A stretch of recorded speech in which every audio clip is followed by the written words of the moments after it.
Bonjour à tous et bienvenue dans Génération Reconversion. Dans un parcours de reconversion, souvent il est question de VAE, de validation des acquis de l'expérience. Alors, pourquoi faire une VAE dans un parcours de reconversion? C'est ce que nous allons voir avec notre invité Alain Pion. Bonjour. Bonjour Jérôme. Vous êtes dirigeant fondateur de APCRH et formation. Alors, c'est un centre de conseil en évolution professionnelle. C'est comme ça qu'on peut définir la société. Tout à fait. Notre activité est le conseil en évolution professionnelle à travers plusieurs types de prestations que nous vous pouvons proposer. La validation des acquis de l'expérience, bien évidemment, et également, nous sommes un centre de bilan de compétences, ce qui fait partie des activités Alors, d'évolution. justement, parlons VAE, cette validation des acquis de l'expérience. Souvent, on demande à des personnes qui sont en parcours de reconversion de faire cette validation des acquis. Et pourquoi? Pourquoi c'est important de faire une VAE? Alors, on ne demande pas systématiquement de faire une VAE dans le cadre d'un parcours de reconversion, mais ça peut présenter un intérêt. Ça peut présenter un intérêt si vous avez un objectif de reconversion complète, on va dire, hein, avec un changement de métier.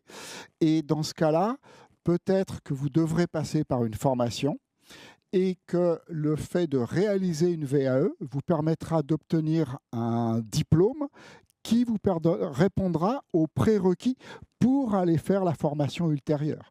Ça, c'est une des options. L'autre option, c'est que vous pouvez avoir une expérience professionnelle et avec pour un métier, dans un secteur d'activité donné, et que vous souhaitiez réorienter sur ce qu'on va appeler, on va dire, entre guillemets, un simple repositionnement. Et dans ce cas-là, si vous n'avez pas le diplôme qui correspond à l'expérience que vous avez acquise, eh bien, pour pouvoir se repositionner, le fait d'obtenir un diplôme correspondant, on va dire, à ces secteurs d'activité, va vous permettre un meilleur positionnement et de répondre aux attentes des recruteurs. À vous entendre, en fait, il faut que tout salarié pense VAE à un moment donné, au bout d'un certain nombre d'années d'expérience sur un poste dont il n'a pas le diplôme.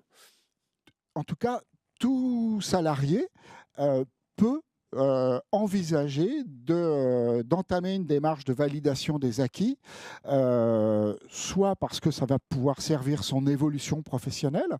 Hein. Par exemple, on peut avoir des personnes qui ont des postes d'équivalent ingénieur, mais qui n'ont pas le diplôme, donc ça peut les gêner pour progresser. Ou il y a des personnes, par exemple, qui peuvent faire une VAE tout simplement parce que ils sont entrés sur le marché du travail, comme on dit, directement à la sortie d'études, qui n'ont peut-être pas abouti jusqu'à un diplôme et qui, à un moment, vont souhaiter avoir une reconnaissance de leurs acquis. Voilà, vous l'avez entendu, hein, et c'est un conseil que moi aussi je vous donne. Pensez VAE tout au long de votre vie professionnelle. Mais c'est long à faire une VAE. En combien de temps on peut réaliser une VAE? Vous allez me dire, ça dépend du diplôme. Oui, c'est vrai, Jérôme. Je vais dire, ça dépend du diplôme, ça dépend aussi de qui délivre ce diplôme. Ça dépend aussi du temps disponible que vous avez. Hein, parce que une VAE, dans l'absolu, c'est à contrario de quand on va en formation, où on va acquérir des connaissances, donc ça prend du temps. Tandis que quand on réalise une VAE, on décrit l'expérience que l'on a déjà acquise. Ce que je veux dire par là, imaginons que vous preniez un mois de congé pour faire votre dossier de VAE, vous pouvez le réaliser en un mois.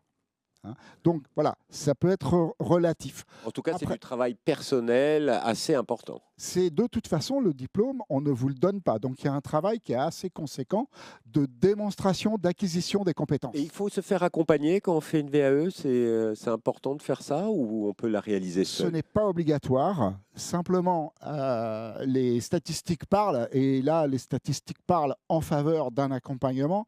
Pourquoi? Parce que, en fait, constituer un dossier VAE, c'est une méthodologie de travail, hein, puisqu'il va falloir que vous démontriez par vos écrits que vous avez développé les compétences qui sont attendues dans ce que l'on appelle le référentiel du diplôme. Donc, il y a une approche particulière, il y a des attentes du jury. Deuxième point pour l'accompagnement. Et un jargon. Il y a un jargon, mais dans le secteur de la formation, il y a beaucoup de jargon, oui, effectivement.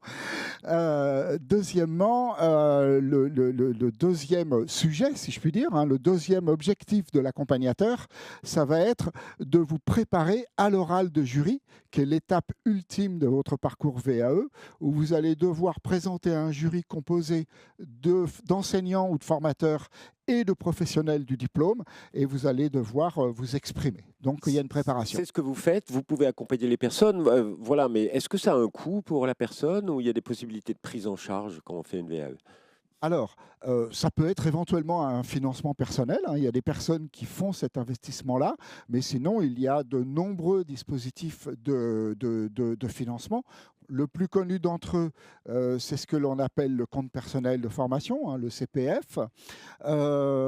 Ensuite, il y a, pour ceux qui sont en statut de demandeur d'emploi, il peut y avoir un appui, on va dire, par France Travail maintenant. Et puis, de plus en plus, hein, parce que la VAE, c'est quelque chose qui se développe de plus en plus depuis 2 ou 3 ans, malgré 20 ans d'ancienneté.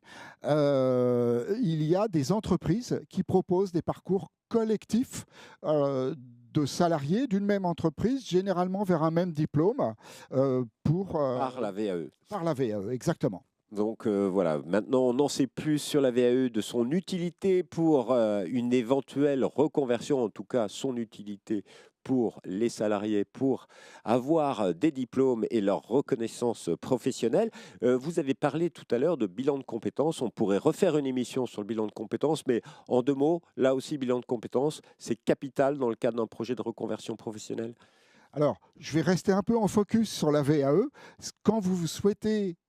Quand vous envisagez de faire une VAE, le cas échéant, faire un bilan de compétences pour bien cerner le diplôme, cerner le certificateur, identifier les financements et ainsi de suite, ça peut être quelque chose d'important. Et dans le cadre plus général d'une reconversion, effectivement, un bilan de compétences, ça permet, accompagné par un professionnel de la gestion de carrière, on va dire, d'identifier des pistes de reconversion. De faire le point. Et de sécuriser le parcours. Et de sécuriser le parcours. Merci beaucoup Alain Pion. Alors si vous voulez en savoir plus sur l'activité d'APC, vous allez sur apc-formation.com. Un particulier peut s'adresser directement à vous. Tout à fait. Comme les entreprises. Comme les entreprises. Voilà. Et pour terminer, il vous faut nous donner un conseil pour toutes les personnes en reconversion ou en projet de reconversion qui nous écoutent. Le meilleur conseil, c'est prenez bien le temps d'analyser et de réfléchir à ce que vous voudriez faire et à mettre en place un plan d'action, accompagné dans le cadre d'un bilan ou tout seul, mais bien réfléchir aux implications. Merci beaucoup Alain Pion et quant à nous, on se retrouve bientôt pour une nouvelle émission. Au revoir et à bientôt.